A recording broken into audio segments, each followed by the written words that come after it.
साफ याद है जब मैंने खुद को मुंबई के इकलौते स्थानीय डॉन अरुण गुलाब गवली उर्फ डैडी के ड्राइंग रूम के सोफे पर अपने गुर्गों के बीच बैठा हुआ पाया। माहौल में हल्का सा तनाव छाया हुआ था। मैंने उससे हल्के फुल्के अंदाज में एक सवाल पूछ लिया था। कहा जाता है कि आपको दगड़ी चौल के अंदर से पकड़ पाना नामुमकिन है। मैंने उसके कई खुफिया ठिकानों के बारे में सुना था। वह 1990 के दशक का शुरुआती दौर था। उस वक्त किसी अंडरवर्ल्ड डॉन का इंटरव्यू लेने के मामले में नौसिखिया होने की वजह से मेरी जिज्ञासा मुझ पर हावी हो गई थी। जवाब में गवली तीखे अंदाज में बोला, खड़ी हो जाओ। मैं डर गई। मुझे लगा शायद मैंने गलत सवाल पूछ लिया है। मैं धीरे से अपनी जगह से उठ खड़ी हुई। वह जैसे मेरे करीब आ रहा था, मुझे ऐसा एहसास हो रहा था कि वह मुझे वहां से उठाकर बाहर फिकवा देगा और कहेगा कि इंटरव्यू अब खत्म हो चुका है। पर उसने मेरे पीछे जाकर अचानक एक सोफे का ऊपरी भाग खींचकर हटा दिया। मैं यह देखकर दंग रह गई कि सोफे के अंदर इतनी जगह थी कि उसमें एक आदमी आराम से छिप सकता था। उसने जितनी तेजी से उस सोफे को खोला था, उतनी ही तेजी से बंद करते हुए मुझसे वापस बैठ जाने के लिए कहा। उस वक्त मेरे शरीर में डर और खुशी की लहरें एक साथ उठ रही थी। अब मुझे पता चल चुका था कि दगड़ी चौल में उसके कई गुप्त ठिकाने होने की बात कोई अफवाह नहीं है। कहा जाता था कि वहां की दीवारों, अलमारियों और यहाँ तक कि बेड के अंदर भी छिपने की जगह मौजूद थी। उसने उस इंटरव्यू के लिए कैमरा लाने की अनुमति नहीं दी थी, इसलिए मैंने वहां क्या देखा यह मैं सिर्फ शब्दों में बयान कर सकती हूँ। गवली ने अपने चिर परिचित अंदाज में कहा, फकत बगायचा काय, सिर्फ देखना है ना? विडंबना यह रही कि जुलाई 1990 में मुंबई क्राइम ब्रांच के अधिकारियों ने दगड़ी चौल में छापा मारकर गवली के घर से एक कार्बाइन बरामद किया। गवली खुद भी अपने बेड में बने एक गुप्त गड्ढे में छिपा हुआ पाया गया। पत्रकारिता के मेरे करियर में गवली ये पहला गैंगस्टर था जिससे मेरी मुलाकात हुई थी। मुझे उसका नंबर एक वरिष्ठ क्राइम रिपोर्टर ने दिया था। मैंने उसे फोन कर मिलने का समय मांगा। जिस व्यक्ति ने फोन उठाया उसने इस बात की पुष्टि की कि वह उसी का नंबर था। उसने मुझसे कहा कि मैं दोपहर के बाद किसी भी वक्त उससे मिल सकती हूँ। उसने मुझसे मेरा नाम, फोन नंबर और उस संस्थान का नाम पूछा जहां इंटरव्यू छपेगा। मैं बड़ी आसानी से मध्य मुंबई के उस कुख्यात से मिलने दगड़ी चौल 7 रास्ता बाय खला के पते पर जा पहुंची। चौल अपने आप में छोटे छोटे कमरों का समूह थी जो निम्न मध्यम वर्ग के कई महाराष्ट्रीय परिवारों को घर के रूप में मिली हुई थी। पूरी मुंबई को यह बात पता थी कि चौल के लोहे के गेट के अंदर शहर का सबसे खतरनाक अपराधी रहता है। यह उस डॉन का साम्राज्य, या यूं कह लीजिए कि किला था। जो पता मुझे मिला था वह था 714/E, कमरा नंबर 37। इस पते को ढूंढने के दौरान मुझे पता चला कि चौल के अंदर एक पूरी इमारत ही उसकी थी। चरवाहों और दूधियों के समुदाय से ताल्लुक रखने वाले गवली के पिता गुलाब पूरन 1960 के दशक के शुरुआती सालों में अहमदनगर जिले के पास के एक गांव से काम की तलाश में मुंबई आए थे। अपने 4 बेटों और 2 बेटियों समेत 8 लोगों के परिवार का पेट पालने के लिए करीब 10 सालों तक गुलाब पूरन सिंप्लेक्स मिल में काम करते थे, जबकि उनकी पत्नी लक्ष्मी बाई भी नायर अस्पताल के करीब एक मिल में काम करती थी। गवली का जन्म और पालन पोषण दगड़ी चौल में ही हुआ।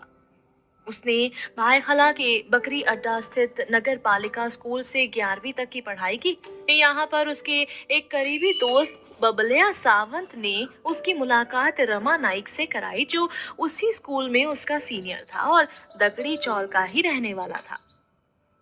चौल बहुत पहले से ही अपराधियों को पनाह देने के लिए कुख्यात थी। 1970 के दशक में यहीं से मुंबई के अंडरवर्ल्ड की दूसरी पीढ़ी यानी रमा नायक, बाबू रेशम और छोटा बाबू ने अपराध की दुनिया में अपनी पारी शुरू की। अपने कारनामों के चलते नाइक और रेशम दगड़ी चौल के बेरोजगार युवाओं और किशोर लड़कों की नजर में हीरो बन गए। आखिरकार नाइक ने अपनी पढ़ाई बीच में छोड़ दी, पर गवली से उसकी दोस्ती बरकरार रही। गवली 10वीं कक्षा में था जब उसके पिता ने नौकरी छोड़ दी। उसने 1970 में स्कूल को अलविदा कह दिया और महालक्ष्मी स्थित शक्ति मिल्स में अस्थायी कर्मी के तौर पर नौकरी कर ली।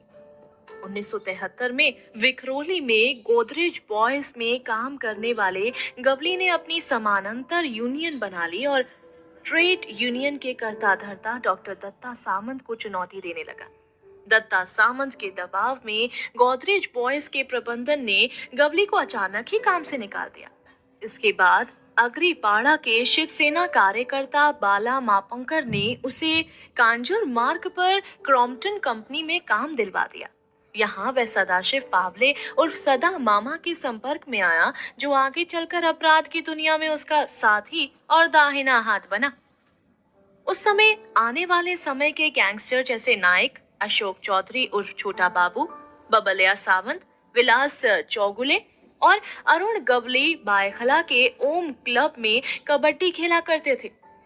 अशोक के पिता मोहन चौधरी अग्रीपाड़ा के पीछे पियोन चौल में मटके और शराब का धंधा चलाते थे। इस इलाके में अशोक और नाइक दबंग बनकर रहते थे।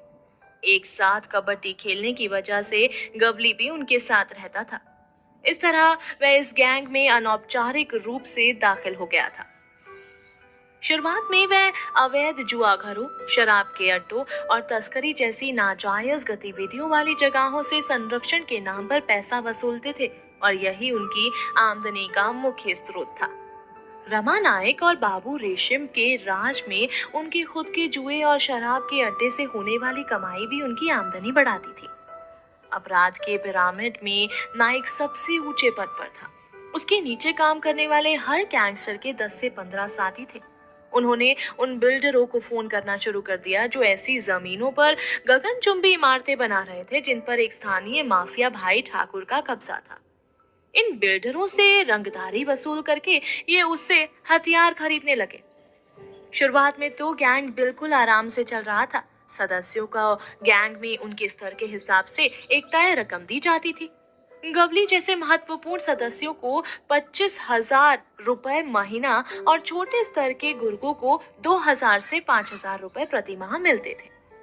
वर्ष 1980 में गवली को राष्ट्रीय सुरक्षा कानून के तहत हिरासत में लिया गया, पर 1 महीने बाद सलाहकार परिषद की अनुशंसा पर छोड़ दिया गया।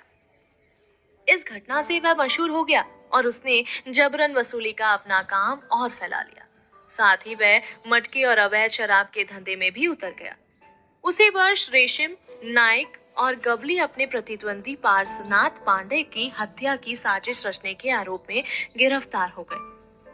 पारसनाथ को लंबी सीमेंट चौल के पास बेरहमी से मार दिया गया था। हालांकि 3 महीने बाद ये तीनों जमानत पर छूटकर बाहर आ गए। इसके बाद गवली ने कभी पीछे मुड़कर नहीं देखा। डॉन और उसके गुर्गे तस्करों और बिल्डरों से पैसे लेकर अपने आमदनियों के जरिए उनके लिए निर्माण स्थल पर से कब्जे हटाने, किराएदारों को भगाने और साइट खाली कराने का काम करने लगे।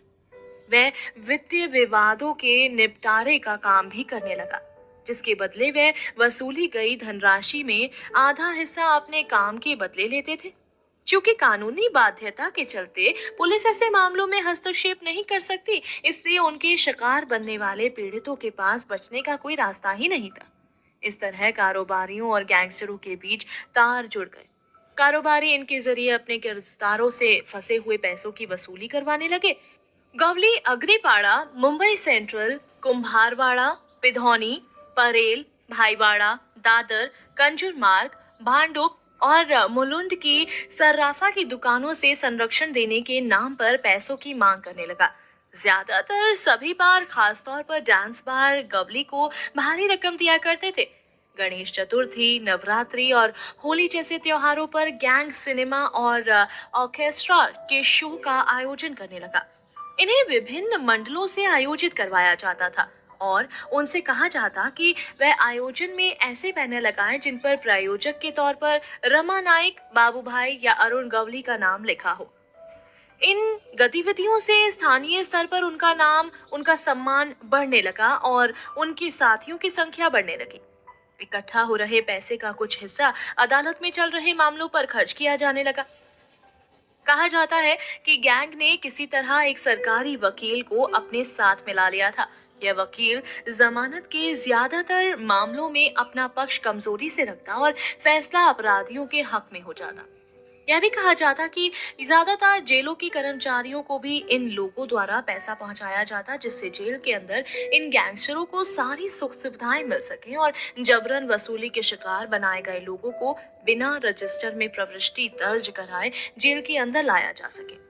ऐसे ही एक मामले में एक होटल मालिक को यरवड़ा जेल में ले जाया गया था, जहां गवली ने उसे धमकाया था। 1983 से 84 में गवली ने दगड़ी चौल में अवैध रूप से एक 3 मंजिला भवन का निर्माण कर लिया। इस भवन के भूतल को 24 दुकानदारों को किराए पर दे दिया गया और दूसरे तल पर गवली और उसका परिवार रहने लगा। इन दुकानों के पीछे पड़ी खाली जगह को इस्तेमाल उसके लोगों के छिपने के लिए होने लगा और उस तक जाने वाले संकरे रास्ते का इस्तेमाल नए गुर्गों के प्रशिक्षण के लिए फायरिंग रेंज की तरह किया जाता था। इस इमारत में जबरन वसूली के पीड़ितों को बंधक बनाकर रखने के लिए भी किया जाता था। सन 1995 में तत्कालीन डीसीपी जोन 2 दत्ता पडसालगेकर ने मुंबई पुलिस एक्ट के सेक्शन 39 के तहत दुकानों को सीज कर बंद करवा दिया। उच्च न्यायालय ने भी इस कार्यवाही को सही ठहराया और बीएमसी ने इस अवैध निर्माण के विरुद्ध नोटिस जारी कर दिया। उप नगर पालिका आयुक्त पाटनकर ने इस इमारत को गिरने का आदेश जारी कर दिया। गवली ने सिटी सिविल कोर्ट से इस पर स्टे लेकर किसी तरह भवन को ध्वस्त होने से बचा लिया। नगर पालिका के अधिकारियों ने गवली के खिलाफ मामला दर्ज कराया, पर सबूतों के अभाव में वह बच निकला। इस बीच गवली ने दगड़ी चौल इलाके में ही एक पुरानी चौल के किराएदारों की एक सोसाइटी बना ली। अपने आकाओं की तरह ही गवली भी अपने इलाके के युवाओं के बीच एक नायक बन गया। वह अपनी इस मसीहा या यूं कहें कि देसी रॉबिन हुड वाली छवि का फायदा उठाता रहा। वह अपने गैंग के सदस्यों की देखरेख अपने परिवार की तरह ही करता था, जो ज्यादातर या तो चौल में ही रहते थे या फिर उसके आसपास के इलाकों में। अगर कोई गुर्गा दुश्मन गैंग के हाथों या पुलिस मुठभेड़ में मारा जाता तो उसकी हैसियत के हिसाब से हर महीने उस परिवार को पैसे दिए जाते। अगर मृतक का परिवार शहर छोड़कर अपने पैतृक गांव या शहर वापस चला जाता तो भी गवली उस परिवार को प्रति माह या फिर प्रति वर्ष पैसे भेजने का प्रबंध करता, या फिर वह उनकी आर्थिक मदद कर उन्हें व्यवसाय शुरू करवा देता, जिससे उस परिवार का भरण पोषण होता रहे। मैं जैसे ही उस साधारण सी चौल के अंदर दाखिल हुई, मुझे गेट के पास ही कुछ महिलाएं खड़ी नजर आईं। मैंने उनसे भाऊ का घर बताने को कहा और यह भी बताया कि उन्होंने मुझे मिलने के लिए समय दिया है। एक महिला ने मेरा प्रेस का परिचय पत्र और पर्स दिखाने को कहा। उनमें से एक ने मेरा पर्स अच्छी तरह चेक किया। यह उनके जोखिम भरे धंधे का तकाजा था। फिर उनमें से 2 महिलाएं मुझे कोने में बने एक जगह ले गई। उस मकान की संकरी सी सीढ़ियां चढ़ते हुए एक मेरे आगे चल रही थी, जबकि दूसरी मेरे पीछे थी। दरवाजे पर हल्की सी दस्तक देते ही अंदर से एक महिला की आवाज आई, आते आओ, अंदर आ जाओ। मैं एक आयताकार बैठक कक्ष में पहुंची, जहां डॉन की पत्नी आशा ने मेरा अभिवादन किया। एक मुस्लिम परिवार में जन्मी जुबैदा मुजावर ने शादी के बाद अपना नाम बदलकर आशा गवली रख लिया था। वह बिल्कुल एक विवाहित मराठी महिला की तरह दिख रही थी। माथे पर बड़ी सी लाल रंग की बिंदी, मांग में सिंदूर, पैरों में बिछिया, हाथों में हरे रंग की चूड़ियां और मंगलसूत्र। उन दोनों की 5 बच्चे थे। गीता, जो अब एक पार्षद है, महेश, योगिता, योगेश और सबसे छोटी अस्मिता। उस कमरे में बेहद कम फर्नीचर था, बस 2 सोफे और कुछ कुर्सियां। दीवार पर हिंदू देवी देवताओं की बहुत सी तस्वीरें सजी हुई थी। जो 2 महिलाएं मुझे यहाँ तक लेकर आई थीं, वह दरवाजे के बाहर कमांडो की तरह खड़ी थी। उस कमरे की खिड़की से चौल की ऊंची 4 दीवारी के अंदर मुझे एक शिव मंदिर दिखाई दे रहा था। कुछ देर बाद किसी नेता की तरह सफेद कपड़े पहने और गांधी टोपी लगाए डॉन अंदर आया और हाथ जोड़कर मुझसे बोला, नमस्कार। उसे देखकर बिल्कुल ऐसा नहीं लगा कि यह वही व्यक्ति है जिसने मुंबई के अंडरवर्ल्ड में दाऊद इब्राहिम के वर्चस्व को चुनौती दे डाली है। हालांकि गवली को अपने सर्द, चालाक और बेरहम रवैये के लिए ही तो जाना जाता है। जैसे ही हमने इंटरव्यू शुरू किया, उसने ऐलानिया अंदाज में कहा, मैं बचपन से ही समाज सेवा की तरफ आकर्षित रहता था। यह बात मुझे उल्लेखनीय लगी कि वह अपनी बनाई हुई रॉबिन हुड वाली छवि से चिपका रहना चाहता है। मैं उसके हाव भाव, व्यवहार को बारीकी से देख रही थी और खुद को उसकी तुलना बॉलीवुड की हिट फिल्म अग्निपथ के विजय दीनानाथ चौहान के उस किरदार से करने से रोक नहीं पा रही थी जिसे अमिताभ बच्चन ने निभाया था। ऐसा कहा भी जाता था कि वह किरदार कुछ हद तक गवली से प्रेरित था। गवली अपनी बातचीत में काय शब्द का इस्तेमाल काफी ज्यादा करता था और इस शब्द को बोलने के बाद काफी देर तक चुप रहकर सपाट भाव से मेरी तरफ देखता रहता। फिल्म में बच्चन आवाज में गहराई लाकर जिस तरह से हाय कहते थे, उन्होंने इसी स्टाइल की सटीक नकल उतारी थी। जितनी देर यह इंटरव्यू चल रहा था, उसके बच्चे हमारे ही आसपास मंडरा रहे थे। एक मेरे पर्स खोलकर उसके अंदर देखना चाहता था और दूसरा मेरा टेप रिकॉर्डर चलाना चाहता था। मुझे गवली से उन बच्चों को तब तक शांत रखने का आग्रह करना पड़ा जब तक इंटरव्यू खत्म नहीं हो जाता, क्योंकि मेरे लिए ध्यान केंद्रित करना मुश्किल हो रहा था। चालाक गवली नपे तुले शब्दों में अपने पुराने साथी गैंगस्टरों जैसे दाऊद, रमा नायक और बाकियों से अपने रिश्ते के बारे में बता रहा था। वह बड़ी धृष्टता से बोला, ते गेले पुल्लून गेले आणि मी इथे जाहे आता सांगा कौन होशियार आणि कोणाची ताकत जास्त। वे सारे यह शहर छोड़कर भाग गए, पर मैं कहीं नहीं गया। अब भी यही हूँ। तो अब बताइए कौन ज्यादा चालाक और ताकतवर हुआ। गवली ने हाल ही में एक दक्षिणपंथी राजनीतिक दल के कथित तौर पर खुद को मिल रहे संरक्षण के बारे में बात टालने के अंदाज में कहा, आशीर्वाद आहे थे। ये सब बस उनका आशीर्वाद है। जब मैंने उस पर चल रहे अपहरण, जबरन वसूली और यहाँ तक कि हत्या के दर्जन से ज्यादा मामलों के बारे में पूछा तो उसने कहा, मेरी उदारता की तरह ही मेरा प्रतिशोध भी प्रसिद्ध है। कई उद्योगपति अपना कारोबार बंद कर रहे हैं, जिसके चलते बेरोजगारी तेजी से बढ़ रही है। मैं उन बेरोजगार युवाओं के लिए कुछ करना चाहता हूँ। ऐसा लगा कि उसके जवाब उसकी खुद की जिंदगी के अनुभवों को प्रतिध्वनित कर रहे थे। उस वक्त का मुंबई का सबसे खतरनाक अपराधी होने के बावजूद वह खुद को पीड़ित साबित करने की कोशिश करता रहा। सन 1990 के दशक के शुरुआती दिनों में गवली मुंबई अंडरवर्ल्ड में अपहरण, रंगदारी जैसे अपराधों को धड़ल्ले से अंजाम देता रहा। माना जाता था कि उसे बड़े बड़े नौकरशाहों और नेताओं का संरक्षण भी प्राप्त था। दाऊद के दुबई भाग जाने के बाद अपराध की दुनिया में बनी खाली जगह ने उसका काम और आसान कर दिया था। दाऊद को साधने के लिए गवली ने अपने गुरु रमा नायक के तरीके को ही अपनाया। वो दोनों दोस्त नहीं थे, पर दुश्मन भी नहीं थे। गवली का दावा था कि उनमें दरार तब पड़ी जब दाऊद बायखला में ब्राउन शुगर बेचने लगा। युवा तेजी से उसकी तरफ आकर्षित हो रहे थे और इस धंधे में अंधाधुंध कमाई हो रही थी। गवली की गैंग ने इसके खिलाफ मुखबिरी करनी शुरू कर दी। पुलिस को इसकी सूचना देने लगे। नतीजतन दोनों में एक जंग सी छिड़ गई। गवली ने खुलासा किया कि दोनों तरफ के कई लड़के मारे गए।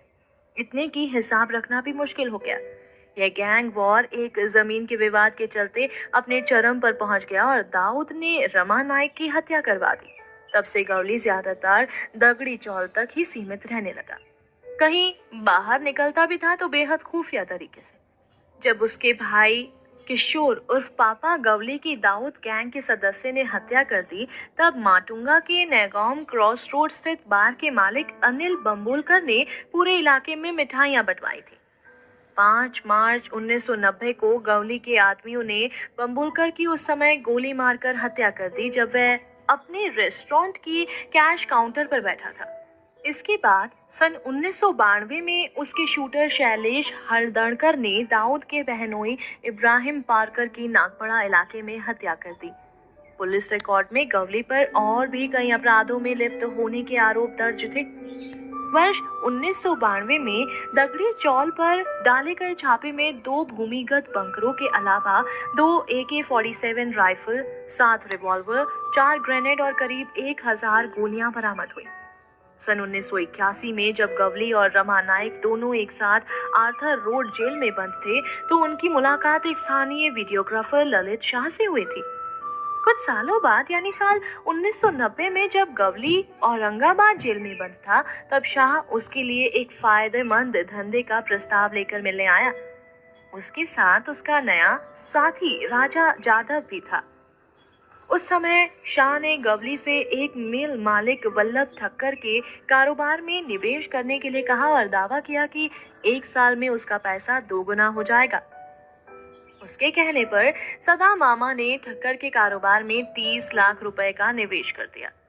कुछ दिनों बाद शाह एक दूसरे व्यक्ति पूजित अग्रवाल को लेकर औरंगाबाद जेल पहुंचा और गवली को उसके जरिए कुछ किराएदारों का कब्जा हटवाने का काम सौंपा, जिसके लिए गवली ने 25 लाख रुपए लिए। पर गवली को औरंगाबाद से अमरावती जेल स्थानांतरित किया जाना था। उसने शाह से यह तबादला रुकवाने के लिए कहा जाता है कि शाह ने उसे बताया कि यह काम उससे नहीं हो पाएगा। कारण था जयंत जाधव, जो शिवसेना प्रमुख बाल ठाकरे का विश्वास पात्र और अश्विन नाइक के बड़े भाई अमर नाइक का करीबी था। वहीं अमर नाइक, जो गवली का दुश्मन था, इस बात से नाराज गवली ने अपने आदमियों से जाधव को रास्ते से हटाने को कह दिया। 30 अप्रैल 1996 को दादर के कामदार पार्क स्थित अपने घर के पास जाधव को गोली मार दी गई। सन 1980 के दशक में यह भी आरोप लगा कि गवली को शिवसेना का संरक्षण प्राप्त है। तब शिवसेना प्रमुख बाल ठाकरे ने गवली और अमर नाइक के खिलाफ कार्यवाही करने पर मुंबई पुलिस तक की आलोचना कर डाली थी। हालांकि जाधव की मौत के बाद गवली ने अपना रास्ता शिवसेना से अलग कर लिया। गवली और शिवसेना के रिश्तों की कहानी एक अनकहे राजनीतिक संरक्षण की दास्तान कही जा सकती है, जो उसे दाऊद गैंग के खिलाफ हिंदू डॉन के तौर पर प्रस्तुत करती थी। बाल ठाकरे ने 1993 के दंगों के बाद दादर की अपनी रैली में बाकायदा यह ऐलान किया था, अगर उनके पास दाऊद है तो हमारे पास हमारा अरुण गवली है। गवली ने शिवसेना में शामिल होकर मुंबई की सड़कों पर महाआरती का आयोजन शुरू कर दिया। गवली शिवसेना की इस प्रेम कहानी का अंत तब हुआ जब गवली ने जाधव को मरवा दिया। शिवसेना के एक और विधायक रमेश मोरे की हत्या साल 1996 में हो गई। इसके पीछे भी कहानी यही बताई गई कि गवली इससे नाराज था कि बाल ठाकरे ने उससे मुंह फेर लिया था। 1996 की शुरुआत में शिवसेना के श्रमिक संगठन कामगार सेना के पदाधिकारी जितेंद्र दाभोलकर जेल में बंद अरुण गवली के पास शांति प्रस्ताव लेकर गए। इसके तहत गवली और शिवसेना नेताओं के बीच सारी गलतफहमी को दूर करने का फॉर्मूला था। गवली ने इस मौके का फायदा उठाया और दाभोलकर को अपने पूरे सहयोग का भरोसा दिलाया। इसी बीच दाभोलकर ने एक पार्टी बनाई जिसका नाम अखिल भारतीय सेना था और जिसका दफ्तर लाल बाग में था। धीरे धीरे शिवसेना से असंतुष्ट कार्यकर्ताओं के लिए यह पार्टी एक बेहतर मुकाम साबित होने लगी। जब गवली जेल से जमानत पर छूटा तो वह अखिल भारतीय सेना का अध्यक्ष बन गया, जबकि दाभोलकर इस पार्टी का सचिव। आशा गवली पार्टी के महिला मोर्चा की अध्यक्ष बनी, जबकि भारत म्हात्रे को उसे उपाध्यक्ष बनाया गया। वह पूर्व शिवसेना नेता छगन भुजबल का करीबी था। म्हात्रे मडगांव का रहने वाला था। 1996 के मुंबई महापालिका के चुनाव में अखिल भारतीय सेना ने मुंबई के सभी निर्वाचन क्षेत्रों में अपने उम्मीदवार उतारे। वह शिवसेना के कार्यकर्ताओं को प्रचार के दौरान धमकाने तक लगे और अपना प्रभाव क्षेत्र इस कदर बढ़ा लिया कि तत्कालीन मुख्यमंत्री मनोहर जोशी के विधानसभा क्षेत्र में अखिल भारतीय सेना की उम्मीदवार मीनाक्षी टंडेल शिवसेना के उम्मीदवार से बहुत करीबी लड़ाई में हारी, जबकि कांग्रेस का उम्मीदवार लड़ाई में कहीं नहीं रहा और उसे तीसरे स्थान से संतोष करना पड़ा। नतीजे अब गवली के असर को चीख चीख कर बता रहे थे। उसका राजनीतिक रसूख और शिवसेना के वोट बैंक में जबरदस्त सेंधमारी सत्ताधारी दल की आंख की किरकिरी बन चुकी थी। शिवसेना अब गवली के पर कतरने के लिए सही मौके की तलाश में जुट गई।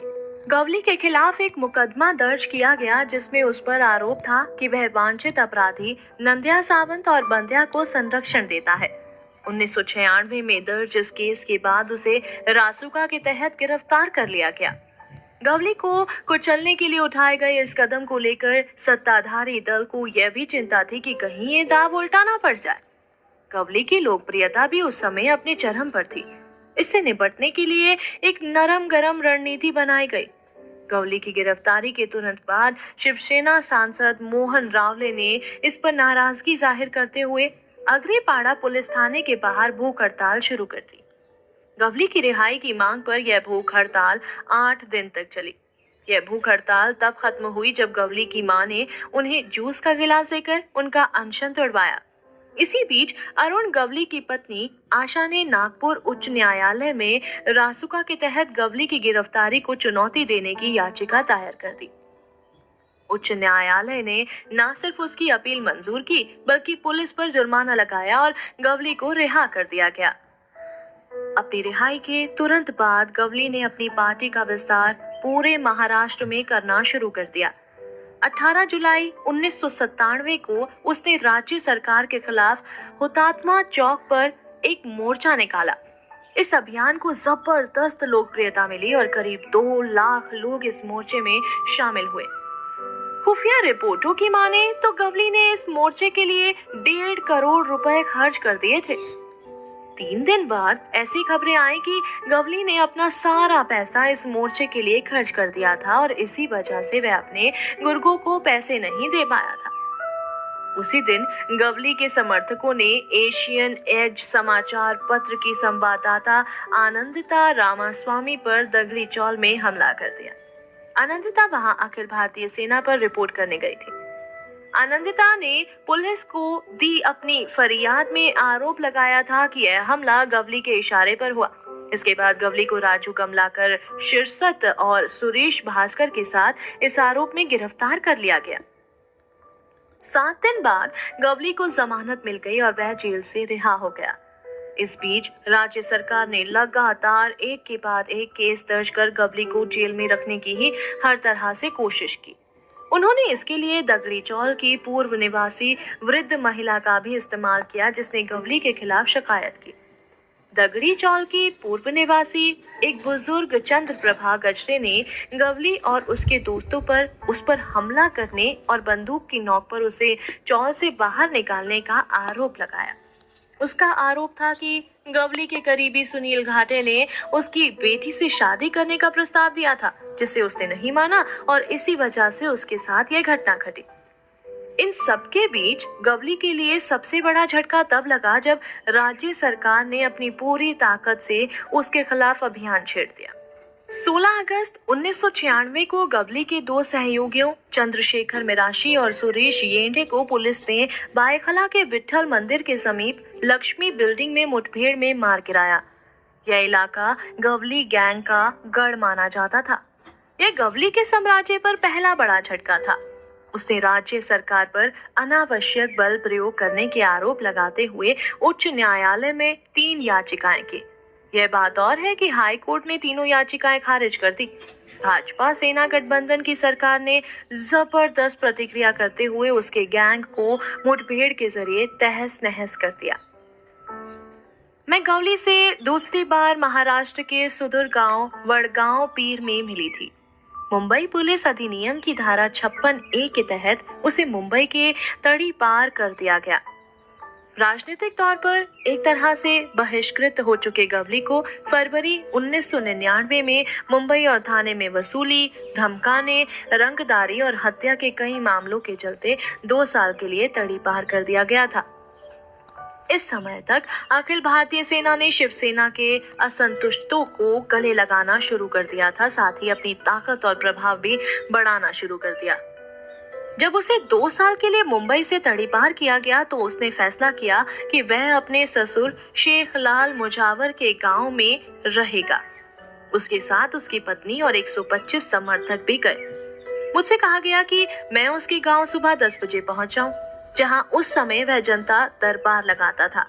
मुजावर का घर ढूंढना बहुत मुश्किल नहीं था। वह कच्चे घरों के बीच सीमेंट का बना अकेला घर था। मैंने देखा कि वहां बहुत से लोगों की लंबी कतार लगी थी। ये सभी गवली से मिलना चाहते थे और सभी को दरवाजे पर एक मेटल डिटेक्टर से गुजरना पड़ रहा था।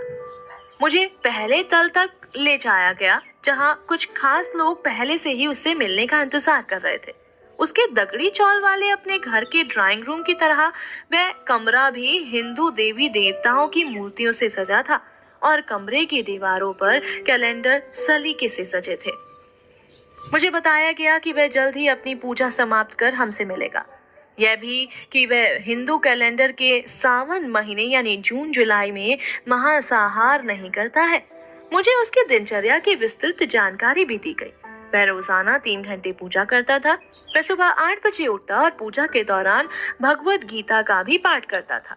इसके बाद वह आगंतुकों से मिलता, टेलीविजन पर खबरें देखता और गांव में रहने के दौरान प्याज के खेत में अपने निजी सुरक्षा गार्डों के साथ घूमता था।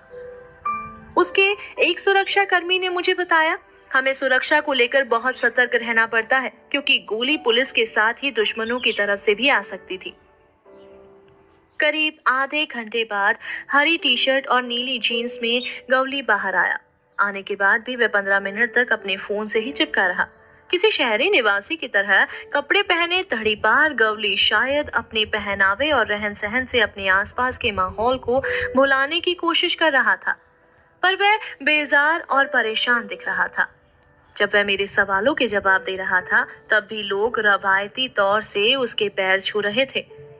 मुंबई के लिए अपनी मोहब्बत और शहर की दौड़ भाग भरी तेज जिंदगी का ऐलानिया जिक्र करने के दौरान उसने अपनी सियासी योजनाओं और मुंबई से बाहर की अपनी जिंदगी पर बात की। सरकार और पुलिस द्वारा लगाए गए हत्या के किसी भी आरोप में अपना कोई हाथ होने से गवली ने साफ इनकार किया।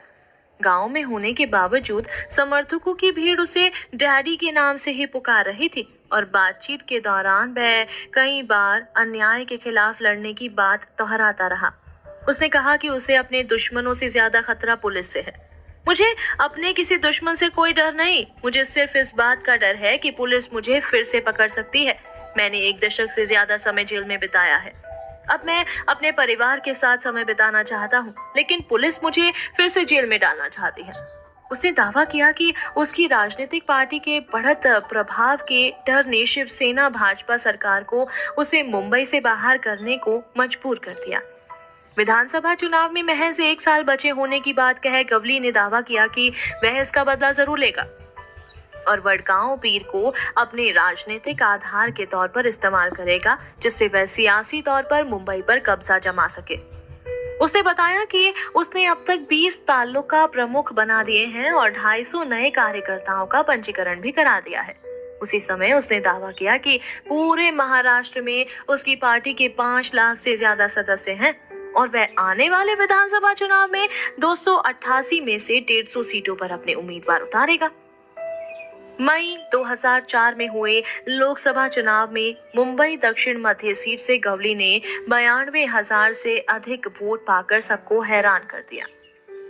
इस सीट पर गवली ने मुकाबला त्रिकोणीय बना दिया, जिसमें तत्कालीन सांसद मोहन रावले और गैंगस्टर के भतीजे और राष्ट्रवादी कांग्रेस पार्टी यानी एनसीपी विधायक सचिन अहिर को काफी मुश्किलों का सामना करना पड़ा। गवली को पहली चुनावी सफलता मध्य मुंबई की चिंचपोकली विधानसभा सीट पर मिली, जहां उसने अपने निकटतम प्रतिद्वंदी को 8,000 मतों से हराया। इंटरव्यू के बाद उसने फोटोशूट के लिए कपड़े बदलकर काली पैंट और आधी बाह का कुर्ता पहन लिया, साथ ही सिर पर गांधी टोपी भी लगा ली। उसने कहा, नेता आहे दिसायला पाहिजे ना, नेता हूं तो नेता की तरह लगना भी चाहिए।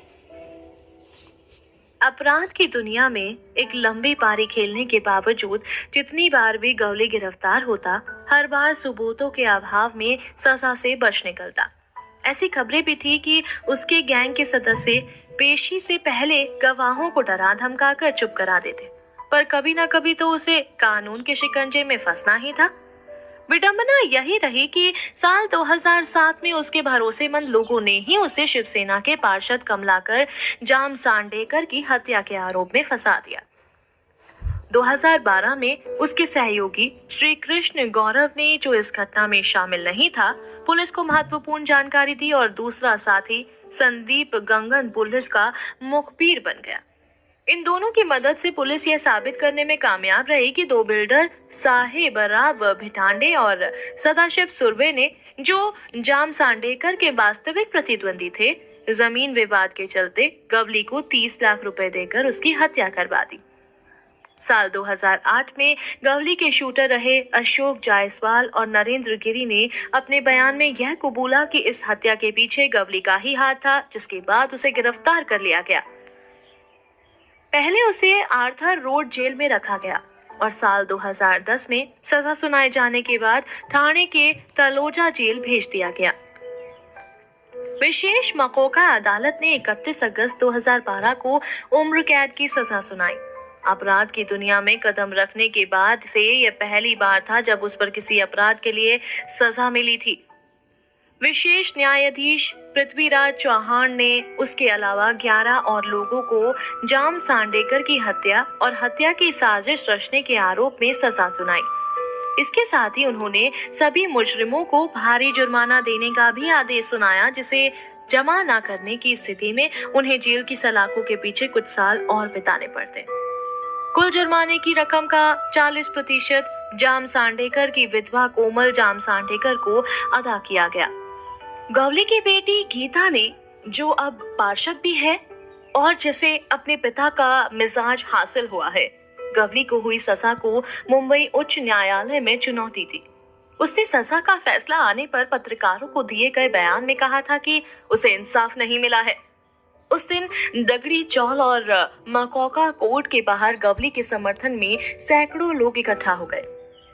जैसे ही सादा सा दिखने वाला डॉन सफेद कुर्ते पैजामे और गांधी टोपी में कोर्ट रूम से बाहर निकला, उसने किसी मजे हुए नेता की तरह अपने समर्थकों की तरफ मुस्कुरा कर देखा और हाथ हिलाया। इसके बाद वह पुलिस वैन में जाकर बैठ गया, जो उसे वापस तलौजा जेल ले गई। जिस डॉन ने अपने जीवन का ज्यादातर समय जेल में ही बिताया था, उसके लिए यह बस एक बार फिर जेल जाने जैसा था। मुंबई से 50 किलोमीटर दूर मुंबई पुणे एक्सप्रेसवे पर स्थित तलौजा जेल में बंद गवली की गिनती वहां के स्टार कैदियों में होती है। ऐसा माना जाता कि वह जेल के अंदर तमाम सेवाओं, जैसे दिन में 2 बार बाहर से खाना मंगवाने की सुविधा के लिए भारी रकम अदा करता है, करीब 1 लाख रुपए प्रति माह। प्रत्यक्ष तौर पर वह जेल के अंदर अपने वफादार लोगों की सेना से घिरा रहता है और उसका गैंग मध्य मुंबई में अब भी सक्रिय है।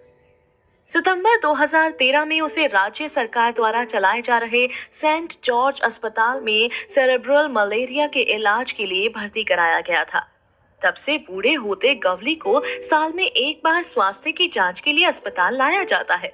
यही मौका होता है जब उसे बाहरी दुनिया से रूबरू होने का मौका मिलता है, जिनमें उसका परिवार, दोस्त, पार्टी कार्यकर्ता, पुराने साथी और यहाँ तक फिल्मी सितारे भी शामिल हैं। हालांकि इन लोगों को औपचारिक रूप से उससे मिलने की अनुमति नहीं है, पर ऐसी बंदिशें गवली को कभी रोक नहीं पाई। वह जहां भी हो अपना काम वहीं से करता रहा। गवली और उसके परिवार को लगता है कि वह भगवा राजनीतिक प्रतिशोध का शिकार बनकर रह गया। वह मीडिया को दिए गए अपने सभी साक्षात्कारों में इस बात पर जोर देता रहा कि उसे जानबूझकर राजनीतिक दलों के इशारे पर गलत ढंग से फंसाया गया है, जिससे उसे सक्रिय राजनीति से दूर रखा जा सके। मई 2015 में गवली को मुंबई उच्च न्यायालय ने अपने बेटे महेश की शादी में शामिल होने के लिए 15 दिन की पैरोल दी थी। कोर्ट ने अपने आदेश में गवली को मुंबई में अपने घर के करीब अग्रीपाड़ा पुलिस थाने में एक दिन छोड़कर 1 घंटे के लिए हाजिरी लगानी थी। मुंबई क्राइम ब्रांच के करीब 100 से 150 पुलिस अधिकारी उसके घर होने वाली शादी की रस्मों में आने वाले लोगों पर कड़ी नजर रख रहे थे। मकसद था पूर्व डॉन के करीबी लोगों के बारे में जानकारी इकट्ठा करना और अंडरवर्ल्ड में हमेशा बदलते रहने वाले समीकरणों की ताजा तरीन तस्वीर का पता लगाना। गवली ने बड़े ही दुस्साहसिक तौर पर इस शादी में महाराष्ट्र के मुख्यमंत्री देवेंद्र फडणवीस और मुंबई के पुलिस कमिश्नर राकेश मारिया को भी आमंत्रित किया था, पर महालक्ष्मी रेस कोर्स में होने वाले इस विवाह समारोह में इन दोनों में से किसी ने शिरकत नहीं की। मुंबई के बायखला 7 रास्ता के उस इलाके को जहां गवली का घर था और जहां से डॉन ने अर्श से फर्श तक का सफर तय किया था, उसकी पार्षद बेटी गीता ने दुल्हन की तरह सजवाया था। उसके मुताबिक यह मौका वहां के राजा के लिए थोड़े समय के लिए ही सही पर घर वापसी का था। क्लीन शेव चेहरे और अपनी पहचान बन चुकी टोपी, सफेद कमीज और पाजामा पहने गवली चालाक और चौकन्ना नजर आ रहा था। मीडिया से बातचीत के दौरान वह काफी दार्शनिक अंदाज में बातें कर रहा था और खुद को पीड़ित की तरह प्रस्तुत करने की भी कोशिश कर रहा था। मुझे वापस जेल जाने में बहुत दुख हो रहा है, उसने कहा, पर मैं इस पल की खुशी को खराब करना नहीं चाहता। उसने आगे बताया कि 10 साल की सजा पूरी होने के बाद बाहर आने का बेसब्री से इंतजार कर रहा है, या फिर अगर उसकी किस्मत ने ऊपरी अदालतों में उसका साथ दिया तो शायद उससे पहले भी। बाहर आकर उसने 60 साल की उम्र में भी पूरे जोश के साथ राजनीति में वापसी की बात कही। जाहिर जैसा कि माना जाता है कि राजनीति और अपराध जगत में रिटायरमेंट की कोई उम्र नहीं होती।